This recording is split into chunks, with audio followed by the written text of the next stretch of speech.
우리 베푼하고 한번 인사하겠습니다. 가족끼리 예배 드리시는 분도 계실 텐데요. 당신은 축복의 통로이십니다.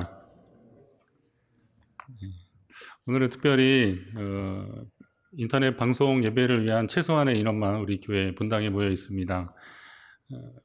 예전에 단독 목회할 때 전도사 시절에 제 아내와 아이 둘 데리고 예배 드린 이후로 이렇게 적은 인원을 앞에 두고 주일 예배 설교하기가 쉽지 않았었는데 오늘 아주 특별한 경험을 하고 있습니다. 여러분의 삶의 자리에서 그리고 그 생활하시는 그 자리에서 하나님 앞에 예배하는 특별한 은혜가 그리고 하나님이 함께 하시는 은혜가 지금 이 시간 함께 하기를 주의 이름으로 축원합니다. 주님을 사랑하는가라는 말씀의 제목으로 은혜를 나누려고 합니다. 부활하신 예수님이 제자들을 위해서 조반을 마련하셨습니다. 그리고 식사를 마치신 후에 예수님이 요한의 아들 시몬아라고 베드로를 부르십니다. 듣다라는 뜻을 가진 이 시몬은 헬라식 이름이고 구약에서는 시므온입니다. 그런데 예수님은 처음 시몬을 만났을 때 반석을 뜻하는 베드로란 이름을 주셨습니다. 요한복음 1장 42절에 보면 내가 요한의 아들 시몬이니 장차 게바라 하리라 했는데 게바는 번역하면 베드로라 그랬습니다. 게바는 이제 아람어입니다. 그러니까 베드로는 헬라식 이름입니다. 반석입니다. 반석이란 이름을 베드로에게 부어주셨습니다. 주님이 우리의 이름을 부를 때 담긴 의도와 뜻이 분명히 있습니다. 이사야 41장 14절에 보면 버러지 같은 너 야곱아 너 이스라엘 사람들아 두려워하지 말라 이렇게 말씀하시는데요. 이스라엘은 하나님이 지어주신 이름인데 그들을 향해 야곱이라고 하나님이 하십니다. 아마도 의도가 있으신 겁니다. 그들이 연약해져 있을 때, 하나님을 떠나 있을 때 하나님은 이스라엘이라고 이름을 붙여주셨음에도 불구하고 그들에게 야곱이라고 하셨습니다. 신약에서도 예수님은 같은 방법을 사용하시면서 제자들을 부르십니다. 겟세마네 동산에서 주님이 기도하고 돌아오셨는데 제자들이 다 자고 있었지 않습니까? 제자들이 자는 것을 보시고 베드로에게 말씀하시되 시몬아 자느냐 내가 1시간도 깨어있을 수 없더냐라고 주님 말씀하십니다. 여기 본문 기록도 재밌습니다. 베드로에게 말씀하시는데 시몬아라고 하십니다. 원래 마가가 이제 의도대로 쓰려고 했다면 그냥 사실대로 쓰려고 했다면 베드로에게 말씀하시되 아니면 시몬에게 말씀하시되 시몬아 그래야 되는데 베드로에게 말씀하시되 시몬아라고 하십니다.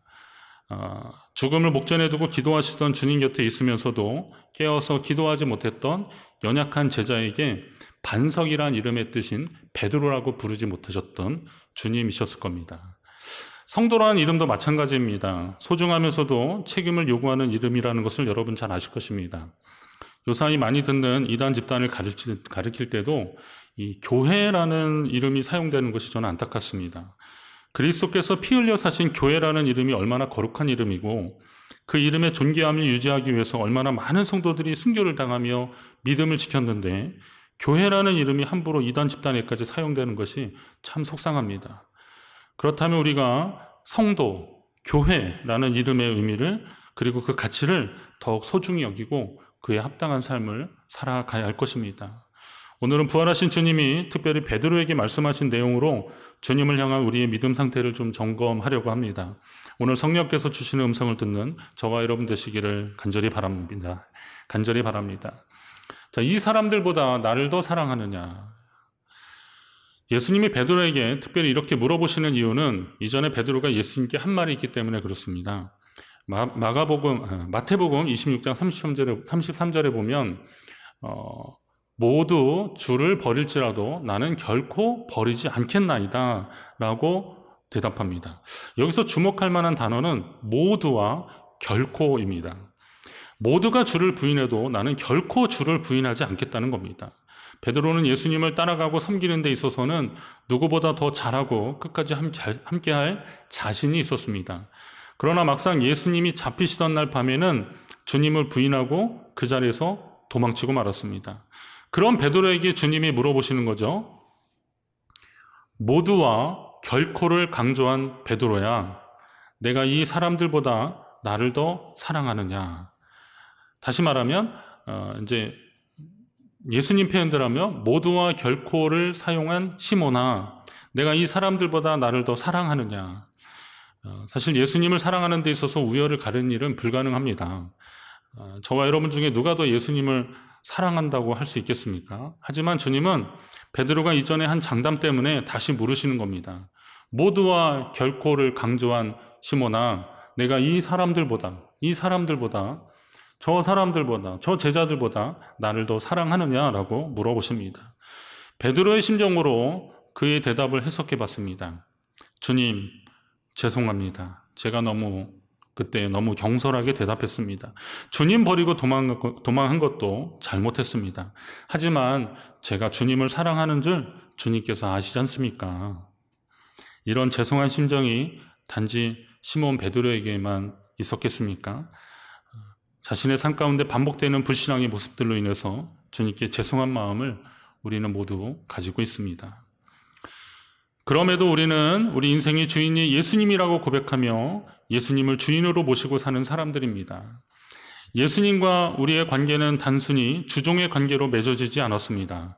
그래서 주님도 베드로에게 나를 사랑하는지의 여부를 지금 물어보시는 겁니다. 주님을 사랑하면 주님 곁에 당연히 머물겠죠. 그리고 주님을 사랑하면 주님의 명령을 따르는 것입니다. 내가 나를 사랑하느냐라는 거에는 내 곁에 있느냐, 내 명령을 따르고 있느냐라는 것을 주님이 다시 물으시는 겁니다. 요한복음 14장 15절에 보면 너희가 나를 사랑하면 나의 계명을 지키리라 라고 말씀하셨습니다.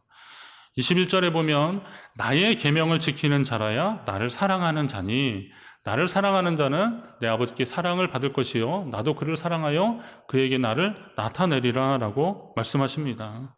주님은 여기서 멈추지 않으시고 주님 사랑하여 주님 계명 지키는 자에게 복을 약속하시는데요. 하나님의 약속입니다. 출애굽기 20장 6절을 보니까 나를 사랑하고 내 계명을 지키는 자에게는 천대까지 은혜를 베푸시느니라. 피조물인 우리가 창조주 하나님을 사랑하고 어쩌면 더 경외하고 그리고 사랑하는데 그것이 너무나 당연한 것인데 하나님은 그분을 사랑하고 그분을 계명을 지키는 자에게 천대까지 은혜를 베푸시겠다고 약속해 주고 계십니다. 이건 분명 하나님의 은혜입니다. 그런데 문제는 이 사람들보다 나를 더 사랑하느냐 물으실 때 주님이 사용하신 사랑이라는 단어가 헬라어 아가파오라는 단어라는 겁니다. 우리가 하나님의 사랑으로 알고 있는 아가페의 동사형이 이제 아가파오인데 이 사랑은 일반적인 사랑을 넘어서는 아주 특별하고 희생적인 사랑입니다. 솔직히 베드로는 자신이 주님을 사랑한다고 장담했지만 지나고 나서 보니까 그 정도의 그러니까 아가페 정도의 사랑이 아니었다는 것을 깨달은 겁니다. 그래서 주님께 그렇게 대답하는 거죠. 내가 주님을 사랑하는 줄 주님께서 아시나이다 라고 하면서 그때 베드로가 사용한 단어는 필레오라는 같은 사랑한다라는 말이지만 아가파오보다는 좀 소극적인 의미로 사용하는 겁니다. 이 필레오라는 단어가 사용된 예가 어디 있냐면 마태복음 6장 5절에 보면 예수님 말씀하실 때 외식하는 자와 같이 하지 말라. 그들은 사람에게 보이려고 회당과 큰 거리 여기에 서서 기도하기를 좋아하느니라 라고 할 때 이 좋아한다 라고 할 때 표현한 것이 단어가 이 필레오라는 단어입니다. 그러니까 어떤 무엇을 좋아하고 그리고 그것을 하길 즐겨하고 그럴 때 사용하는 단어가 이 필레오란 단어거든요. 하나님의 사랑을 말하는 아가페에 그리고 동사형인 아가파오와는 감히 비교할 수 없는 단어인 겁니다. 베드로는 주님께 너무 죄송한 마음에 이 필레오란 단어를 사용해서 내가 주님을 그렇게 사랑한다고 말한 것입니다.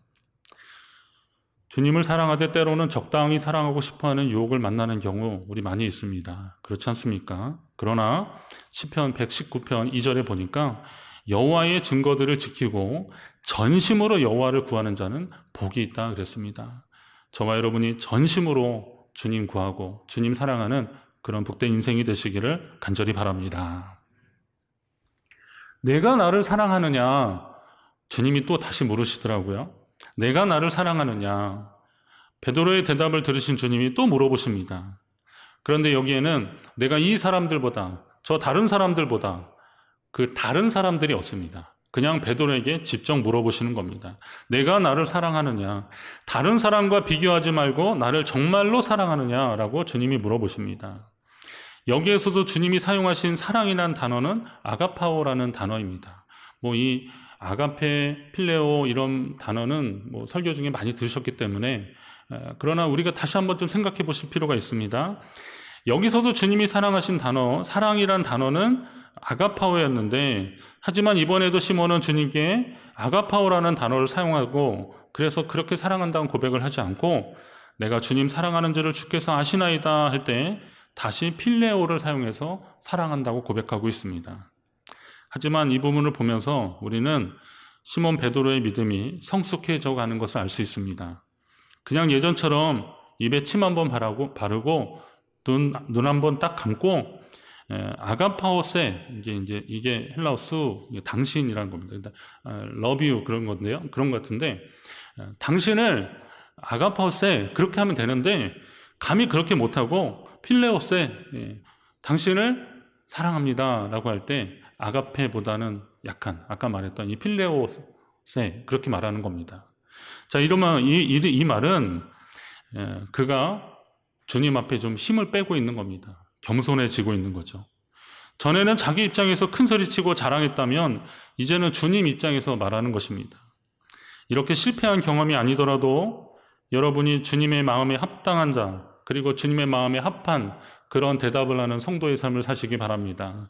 내 관점이 아니라 주님의 관점에서 나를 보고 겸손하게 주님 앞에 나아가는 그런 태도가 필요한 겁니다. 그리고 예수님은 제자들을 가르칠 때 오늘처럼 이렇게 질문을 사용하셨습니다. 가이사랴 빌립보에서 제자들에게 물으십니다. 사람들이 나를 누구라 하느냐라고 하십니다. 이렇게 물으셨는데 혹은 엘리야, 세례 요한 이렇게 막 대답하니까 예수님 그거는 별로 그렇게 지나가다 들으시고요. 너희는 나를 누구라 하느냐라고 물으십니다. 너희는 나를 누구라 하느냐. 예수님의 관심은 사람들이 예수님을 어떻게 생각하시는지 그게 궁금한 게 아니라 그동안 당신의 제자로 따라다녔던 이 제자들이 과연 예수님을 어떻게 생각하고 있는지가 궁금하셨던 겁니다. 오늘 우리에게도 주님이 같은 질문을 하실 것입니다. 너는 나를 누구로 믿느냐? 사람들이 말하는 예수 그리스도가 아니라 내가 믿는 예수 그리스도, 그 예수 그리스도를 너의 믿음의 언어로 한번 나에게 말해보지 않겠냐라고 주님이 물어보시는 겁니다. 이때 여러분이 주는 그리스도십니다. 나의 주, 나의 하나님이십니다. 망설이지 말고 주님께 준비된 대답을 하시기를 간절히 바랍니다. 요즘 코로나19 사태로 사람들이 교회를 어떻게 생각할지를 고민하게 됩니다. 고민해야 합니다. 그리고 우리가 복음을 전할 대상인 세상이 교회에 대한 부정적인 생각 갖는 것을 또 우리는 어느 정도 부담도 가져야 됩니다. 그러면서도 더 진지하고 심각하게 고민해야 되는 것은 과연 주님이 이 땅의 교회를 그리고 우리 교회를 어떻게 보실까 하는 그런 마음입니다. 세상이 생각하는 교회 부담 가져야 됩니다. 오늘 우리가 주님의 복음을 전하는 데 있어서 교회가 또 도구이기도 하기 때문에 그렇습니다. 교회의 이미지나 교회에서 하는 일들이 세상에 보여지기 때문에 그렇습니다. 그런데 중요한 것은 주님이 우리 교회를 보실 때, 그러니까 내 믿음을 보실 때, 그리고 주님이 우리의 교회를 보실 때 주님 마음이 어떠실까? 주님의 마음에 합한 교회와 성도 되시기를 간절히 바랍니다. 마지막으로 주님이 물어보시더라고요. 이게 베드로가 이게 마지막인지 몰랐죠. 우리는 결과적으로 이게 세 번째 마지막 질문이라는 거 알죠? 자, 내가 나를 사랑하느냐? 결국 주님이 베드로에 대한 기대치를 낮추신 것일까요? 지금까지는 아가파오라고 물으시던 주님이 베드로가 대답할 때 사용했던 이 필레오라는 단어를 사용하시면서 내가 나를 사랑하느냐라고 물으십니다. 언제나 그랬듯이 우리에게 눈높이를 맞추시는 주님이 시몬 베드로의 입장에서 주님과의 관계를 재설정할 수 있는 그런 질문을 하시는 겁니다. 내가 나를 사랑하되 아까 말했던 아가파오 말고 필레오의 사랑으로 나를 사랑하느냐라고 물으십니다. 전에는 그렇게 말씀하실 때 망설였지만 그래도 죄송스러운 마음으로 내가 주님 사랑하신 줄 주님이 아시지 않습니까? 이렇게 대답했던 베드로였는데 정작 주님이 필레오란 단어를 사용하시면서 물어보시니까 베드로가 근심하였습니다. 근심하였다. 성경 이 표현을 잘 보셔야 됩니다. 근심하셨습니다. 근심하였습니다. 그럴 수밖에 없는 것이 세 번이나 내가 나를 사랑하느냐라고 물으신 주님이 마지막 단어를 필레오로 사용하시니까 자신에게 기회 주신 주님이라는 사실을 베드로는 깨닫게 된 거죠. 주님이 나의 언어로, 내 눈높이로 내게 맞춰서 그렇게 질문하고 계시는구나. 그리고 이 세 번이라는 의미가 베드로가 예수님을 세 번 부인한 그런 일이 있지 않습니까? 그래서 어떤 학자들은 주님이 베드로를 회복시키기 위해서 일부러 세 번 물어보셨다 이렇게 해석하기도 하는데, 베드로는 아는 거죠. 자기가 예수님을 세 번 부인했는데 주님이 나에게 내가 나를 사랑하느냐 이렇게 세 번에 걸쳐서 물어보십니다. 그러니까 베드로가 그제서야 주님이 모든 것을 아시오매라고 말합니다. 주님은 저와 여러분의 모든 것을 아시는 분이십니다. 우리가 앉고 일어서는 것, 나가고 들어서는 것, 들어오는 것 모두 다 아시는 분이 바로 주님이십니다. 베드로의 고백입니다. 아시잖아요, 주님. 저의 연약함을 아시잖아요. 제가 주님을 배반한 사실도 아시잖아요. 제가 주님이 말씀하신 것처럼 그렇게 대단하고 성숙한 그런 사람을 할 수 없다는 것을 주님 다 아시지 않습니까? 잠언 3장 6절에 보니까 너는 범사의 그를 인정하라. 그리하면 내 길을 지도하시리라. 이렇게 말씀하시더라고요. 오늘 우리가 우리의 연약함을 인정하고 그리고 주님 앞에 내려놓으면 주님이 우리의 길을 알려주실 줄로 믿습니다. 아시잖아요, 주님. 주님 다 아시지 않습니까? 나의 연약함 아시지 않습니까? 하나님 앞에 솔직하게 인정할 때 주님의 은혜가 임할 줄로 믿습니다. 괜히 좀 성경 잘 아는 척, 죄를 짓고도 세상 깨끗한 척, 죄의 유혹에 사실은 갈등하면서도 거룩한 척하는 자가 아니라 사람들 앞에서는 조금 그렇게 할 수 있어요. 그러나 하나님 앞에 나왔을 때는 우리 그러면 안 되지 않습니까? 자신의 연약함조차도 주님께 좀 다 맡기고 주님의 은혜와 긍휼을 구하는 저와 여러분 되시기를 간절히 바랍니다. 베드로가 자신의 연약함을 인정하고 주님 사랑하는 마음을 고백하자 주님이 뭐라고 말씀하세요? 내 양을 먹이라, 내 양을 먹이라. 이렇게 주님 말씀하십니다. 전에도 내 양을 치라 이런 말씀들을 하셨는데요. 내 양을 먹이라, 내 양을 치라, 다시 내 양을 먹이라. 요거 풀어나가면은 또 한이 없어요. 굉장히 많습니다. 그런데 내 양을 먹이라라고 지금 말씀하시는데, 양은 당연히 주님이 맡기신 영혼들과 생명이고, 먹이라는 이 표현은 목자가 양을 돌봄을 표현할 때 이 보스코라는 그 단어가 있어요. 근데 이 말이 목자 입장에서 돌보다, 지키다 이런 의미를 가지고 있는 그런 헬라어 단어입니다. 주님이 그 말을 사용하십니다. 이제 베드로는 주님의 뒤를 이어서 이 땅에서 하나님 나라를 만들어 가야 할 의무와 책임을 가진 사람입니다. 사역의 원리가 그런 거더라고요. 주님 앞에 솔직하게 인정하고 하나님의 은혜를 구할 때 하나님이 우리를 의롭다 여기시고 우리를 구원하시면서 그리고 우리를 통해서 하나님이 일을 하시는 거더라고요. 자신의 연약함을 인정하는 자에게 주님이 능력 주시고 사명을 맡기시는 겁니다. 내 힘이 아니라 주님의 능력으로 행할 때 주님이 역사하시는 겁니다. 여러분이 모두 그 은혜를 경험하시기를 간절히 바랍니다. 이제 말씀을 정리합니다.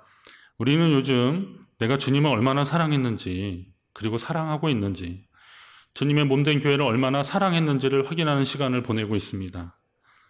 교회에 오지 않아도 변함없는 삶의 예배자로 우리는 살아가야 합니다. 모이는 교회의 환경에 익숙한 나머지 흩어지는 교회로서의 복음으로 살고 복음을 전파하면서 살아가야 하는 성도의 삶을 잊고 사는 우리에게 주님은 우리가 지금 있는 그 삶의 자리가 예배의 자리라는 것을 다시 한번 확인시켜 주고 계십니다. 우리가 의도한 상황은 아니죠, 분명. 그러나 하나님께서 요즘 우리의 상황 속에서 그것을 요구하고 계십니다. 요즘 제게 격려와 안부를 물어주시는 성도님들의 문자와 전화를 제가 가끔 받고 있습니다. 눈물이 핑 돌아요. 예. 오늘도 이 앞자리에 앉아 계신 우리 분들이 아멘 크게 하기로 했는데 분위기가 이러니까 약속대로 크게 안 하시네요. 괜찮습니다. 예. 그러나 우리가 지금 모여있는 이 자리뿐만이 아니라 우리 평소에 이 자리 본당이 꽉 차도록 예배를 드렸는데 제가 방송실에다가 얘기했어요. 하울링이 너무 크다. 통도들이 앉아있으면 이렇게 흡음이 돼서 빨아들여서 커도 되지만 지금 너무 울리니까 좀 메인 볼륨을 좀 낮춰달라고 그렇게 요구할 정도로 우린 이 자리가 텅 빈었어요. 그러나 저는 생각합니다. 오늘 이 자리가 이렇게 비어 있어도 우리 성도들은 삶의 자리에서 하나님의 은혜를 경험하고 있을 것이고, 그리고 하나님과 함께 동행하고 있을 것이다. 그것이 교회거든요. 그것이 성도거든요. 우리는 그간 우리가 여러 가지 박해, 고난에서도 멈추지 않았던 예배지만, 교회의 어떤 사회적인 공적 책임을 위해서 그리고 지역의 우려를 위해서 우리가 책임 있는 결단을 한 겁니다. 참 마음이 아프더라고요. 개인적으로 제가 인생을 살면서 주일에 예배를 이렇게 전체적으로 잘 못 드린 거는 딱 한 번밖에 없는 것 같아요. 군에 갔을 때 아무것도 모르는 신입병 때 한 번, 신병 때 한 번 빼놓고는 예배는 계속 드렸거든요. 매를 맞아도 가서 예배를 드렸거든요. 그럼 오늘 요즘 어떤 성도님들이 찾아오셨어요. 목사님, 교회에서 기도하고 싶어가지고요, 눈물이 나서 왔다는 거예요. 원래 교회 문 폐쇄했었는데 잠깐 기도만 하고 가세요. 그랬어요. 저는 그분들의 심정이 어떤 건지 압니다. 그런데 여러분, 오늘 우리는 흩어지는 교회로서 우리 성도들의 삶의 자리에서 하나님의 교회를 채워야 할 줄로 믿습니다. 이번 일을 통해서 하나님이 우리에게 주신 일상의 소중함을 깨닫고 모여서 예배하는 거룩한 성전, 그 하나님의 교회, 춘천중앙교회를 우리에게 허락하셨음에 감사하시고, 함께 예배하는 성도들이 얼마나 귀한지를 새삼 깨닫는 귀하고 복된 시간 되시기를 바랍니다. 특별히 요즘은 주님 고난과 희생 그리고 사랑을 묵상하며 그렇게 보내는 사순절 기간입니다. 코로나19와 같은 어려운 시기를 지나면서 베드로에게 내 양을 먹이라 라고 하신 주님의 말씀 새겨 들으시고, 여러분의 삶의 자리에서 만나는 심령들, 영혼들, 생명들을 주님이 내게 맡겨주신 양인 줄 알고 그들에게 복음을 증거하시고, 그리고 우리가 복음을 증거하라 그러니까 예수 믿어야 천국 간다, 이런 단순한 복음을 말하는데 그런 복음이 아니잖아요. 예수의 이름으로 살아나는 사람, 살아내는 사람, 예수 이름으로 살아가는 사람이, 구원의 복음으로 살아가는 사람이 얼마나 생명력 있게 사는지를 삶으로 보여주는 것이, 그것이 복음 전파입니다. 저는 우리 성도님들의 그런 삶을 살게 되기를 기도하고 있고 여러분의 삶을 믿습니다. 우리는 비록 이제 이번 주와 다음 주에 이런 형태의 예배를 드리지만, 그러나 이곳에, 이 온라인이라고 하는 이 공간에 하나님이 분명히 함께 하실 것이고 성령의 인도하심을 우리는 받게 될 것입니다. 그리고 여러분, 제가 또 안타까운 건 뭐냐면, 이런 그 미디어를 접하지 못하는 성도님들이 이렇게 예배 함께 하지 못하는 것도 참 아쉽더라고요. 혹시나 그러신 분들이 여러분의 구역이나 이웃에 있으면 인터넷 이게 그 방송이 계속 남아져 있을 겁니다. 요거 기억하셔서 같이 좀 보여주시면서 오늘 우리 이렇게 예배 드렸다라고 이야기하시면서 우리의 예배가 끊이지 않고 계속되기를 주의 이름으로 축원합니다. 여러분의 삶의 자리에서 만나는 여러 상황 속에서 주님을 기억하시고 주님이 기뻐하시는 삶을 살라는 말씀으로 새기셔서 다시 한번, 그리고 더욱 주님의 마음에 합한 자로 사시는 저와 여러분, 우리 모든 신앙 공동체, 저와 여러분 되시기를 간절히 바랍니다.